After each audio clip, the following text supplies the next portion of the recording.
216-578-1007 if you want to join us live. 800-348-1007 and 35192 to send a text. I'll have another $1,000 for you here in about 10 minutes. Listen for these keywords all afternoon. Around 30 past the hour, you get a shot to go fund yourself with $1,000 each time. So do the next one here coming up in a bit. Cavs in Denver tonight to play the Nuggets. Both teams pretty evenly matched. Nikola Jokic. Yeah, you got the Joker. Bill said they call him. Cavs are coming off, 3 in a row. They beat the Suns by a bucket the other night. So it's a 9 o'clock tip-off tonight on MMS. 8:30 is when Cavs Live pregame will get going. Cavs Nuggets tonight here on the Buzzard. We, of course, a lot of Bureau Chiefs, people who listen on the iHeartRadio app, out in Denver. Braley and Joanna listens out there. If you do that, tell me where. Steve is one of our Bureau Chiefs in Grand Rapids, Michigan. We were just in Grand Rapids not long ago for my my older daughter had a performance there. Grand Rapids, for our listeners there, they have had a grand total so far this month, and obviously we're only a few days in. But for the month of January, they've had 5 minutes of sunshine. And it's a great place to be. Grand Rapids has kind of blown up over the past 15, 20 years maybe. It used to be a real cow town. They had like the Gerald Ford Museum, and that was about it. But, they've got built, like every other city, you build up your city on the backs of a couple of breweries. And you get more people to hang out there. But, 5 minutes of sunshine this month. I was talking to a buddy of mine who lives out in L.A. I'm like, hey, how's that atmospheric river? I had never even heard of an atmospheric river before.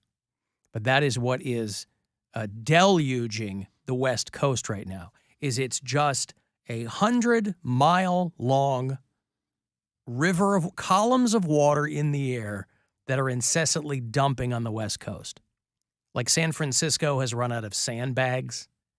The city of San Francisco. I want you to focus. My buddy lives in L.A. I don't know how it is for him there, but I want you to focus for a minute on the city of San Francisco when they get that much water all at once. And people go, well, this is great because of these historic droughts. It ain't great. You're not supposed to get all that much water at one time. You're supposed to get it incrementally to solve drought problems. You can't get it all at once. Beggars can't be choosers, Alan. It just compounds the problems, right?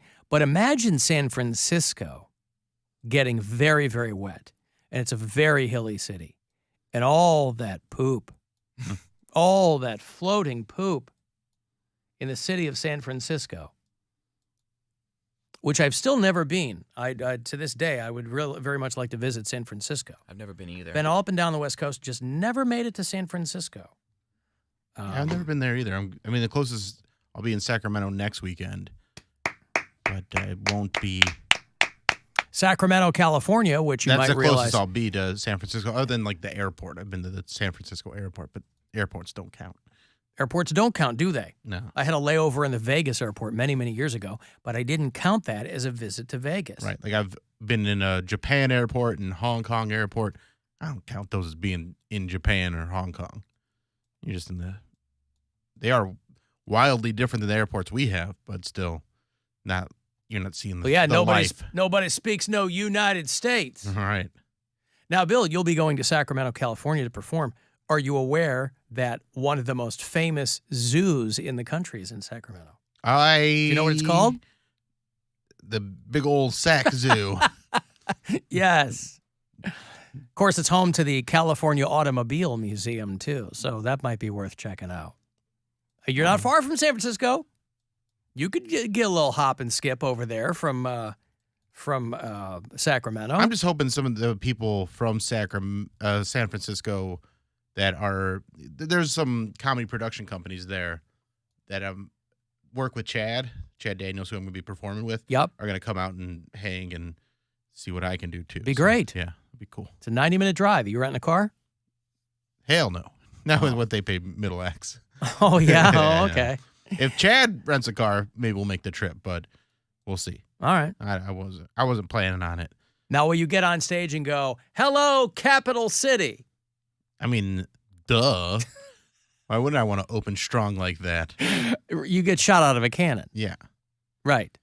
Do you think people, I wonder what percentage of people drive across the Golden Gate Bridge just to drive across it, and they're not really like they don't really need to take Like as that a route. tourist type Yeah, event. like, 'cause probably a lot. It's probably just always Because crowded I would all the probably time. do that.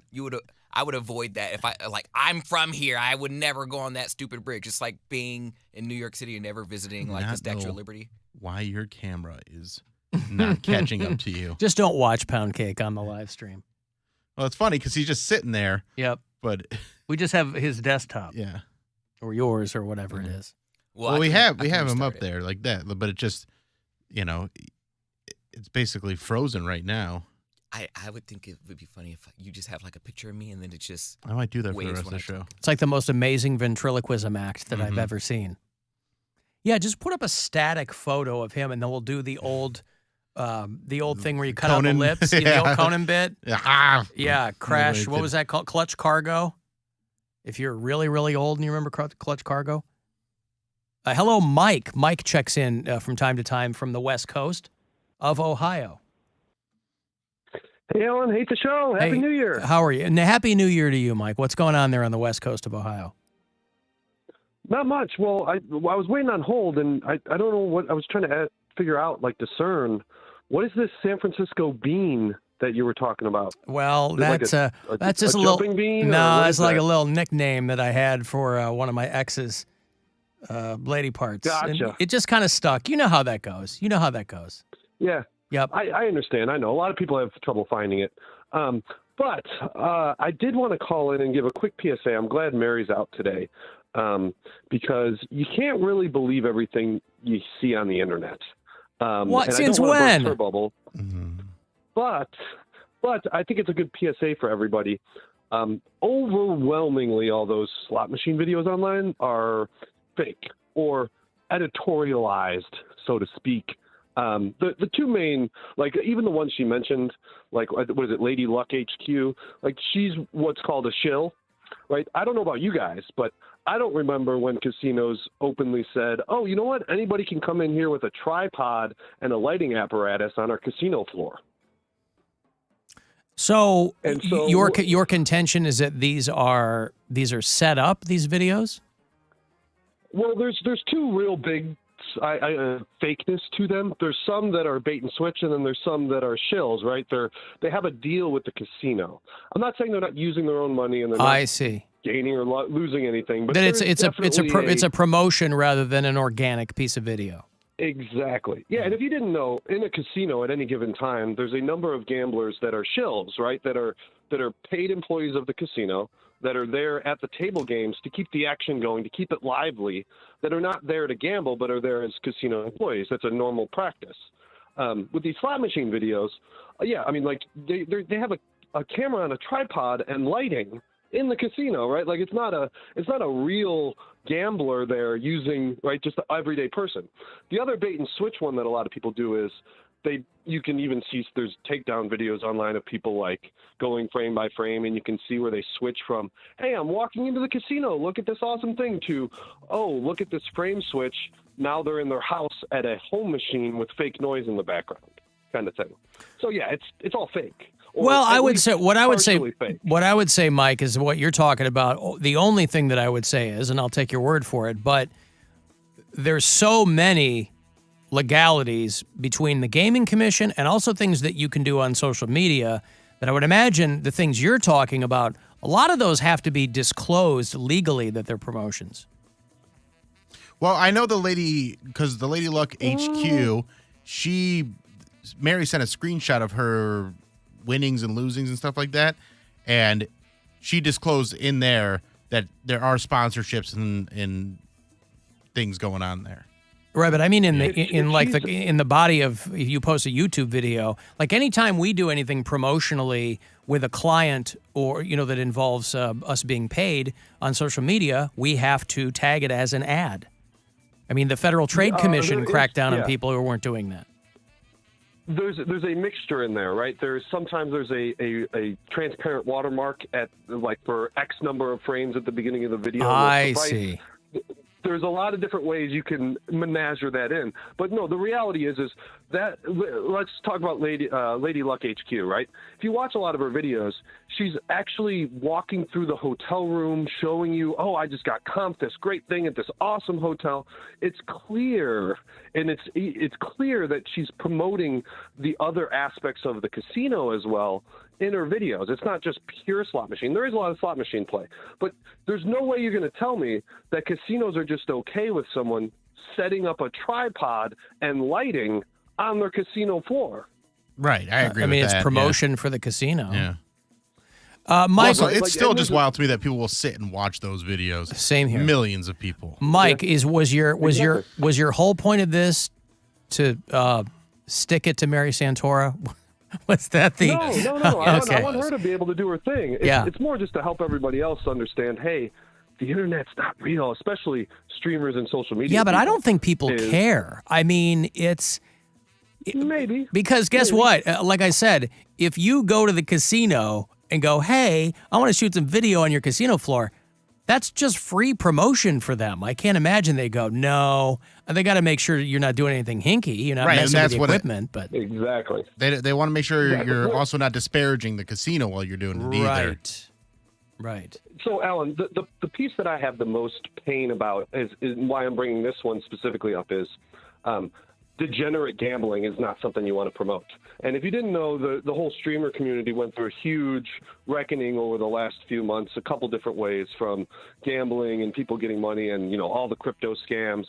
It's a really big problem, and I feel really worried for people who don't possess that sort of internet critical thinking muscle getting swooped up into more and more problems. I understand that, but again, I have to go back to, and this is where I kind of align myself with my friends who are a lot more conservative than I am, is I still have to go back to people are voluntarily using their own money.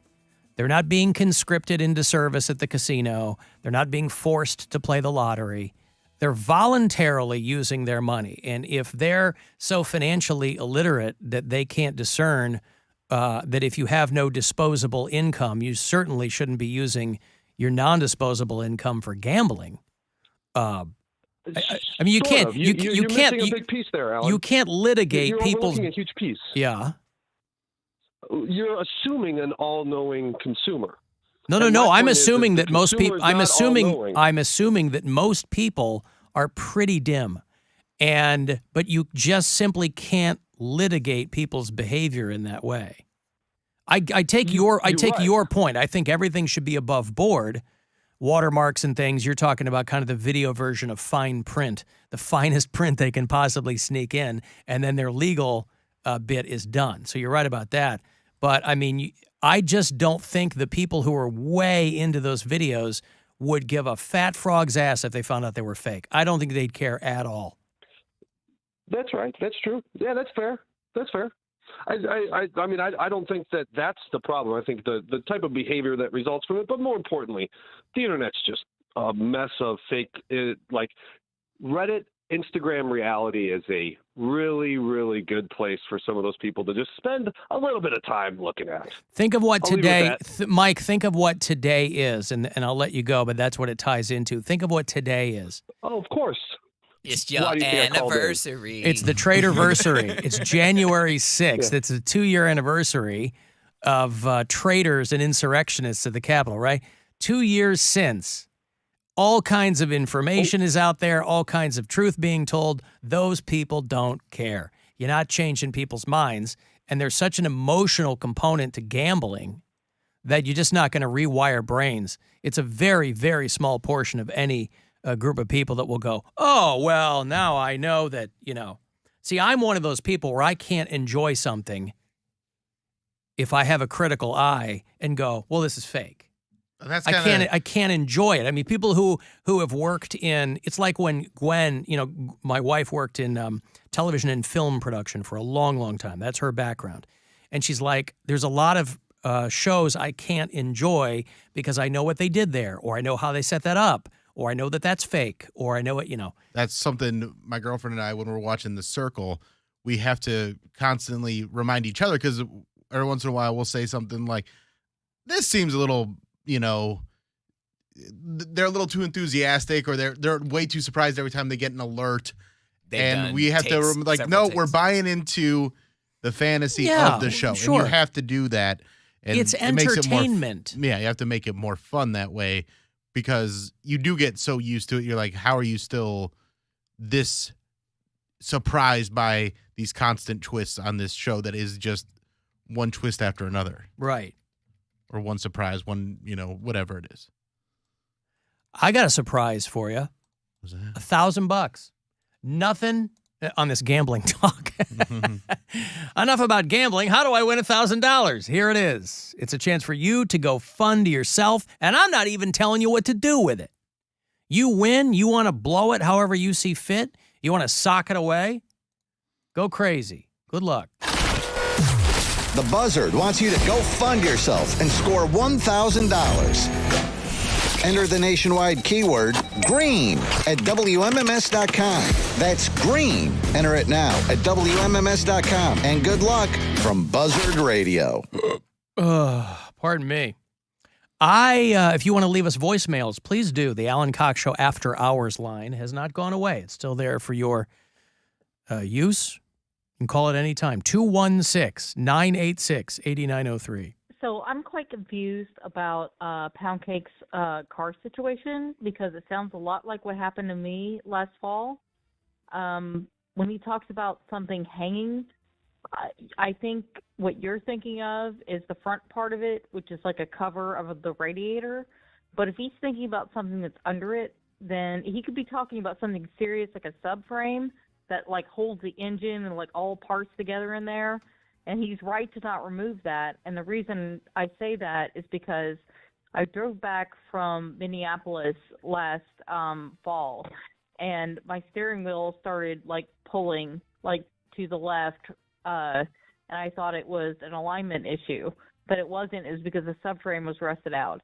So basically I drove back like, I guess, 750 miles, and the car could have just completely rusted out, and everything could have dropped on the highway, and I could have died. So he's right to be concerned about that, and I think it's actually really quite intelligent of him to think of it that way, because I think I'm much more intelligent than he is, and I had no idea what was going on. And when a mechanic looked at it, they pointed out they were literally flaking like rust off from the bottom, and they were like, there's no subframe there. So if his is pulling from the bottom and it's not a rust issue, then he has every right to be concerned about that. So I think it's interesting that he thought about that and nobody else thought about that.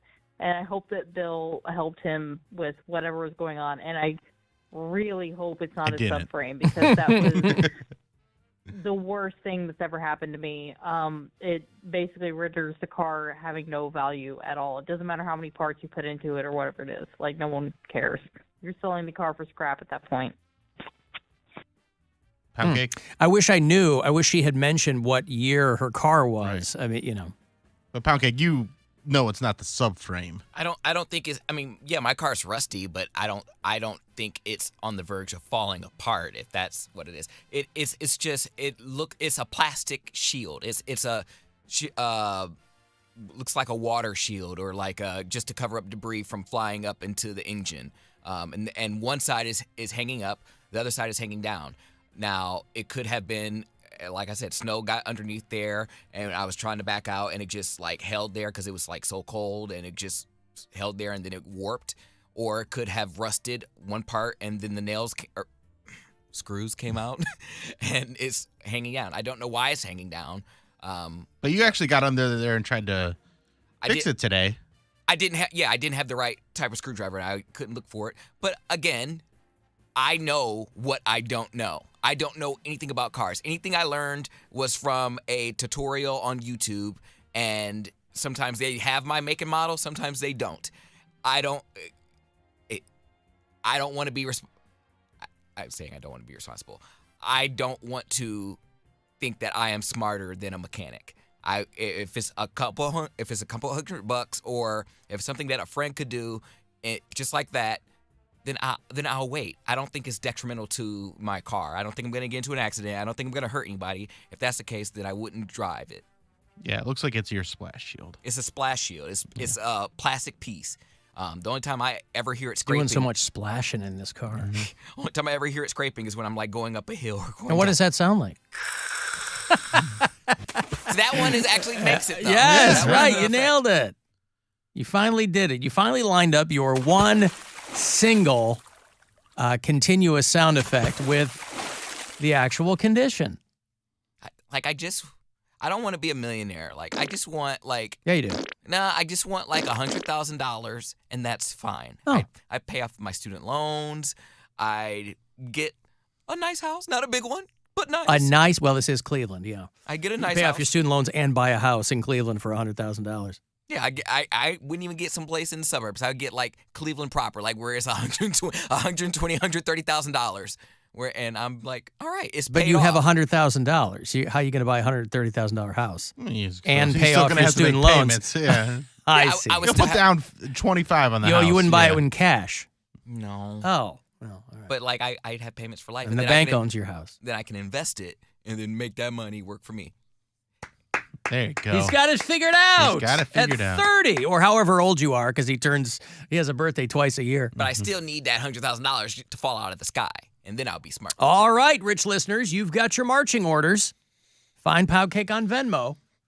I've got to take a break. If you want to text 35192, AlanCoxShow.com is where you can watch and listen wherever on the iHeartRadio app. The Alan Cox Show on 100.7 WMMS. And everywhere you go on our free iHeartRadio app.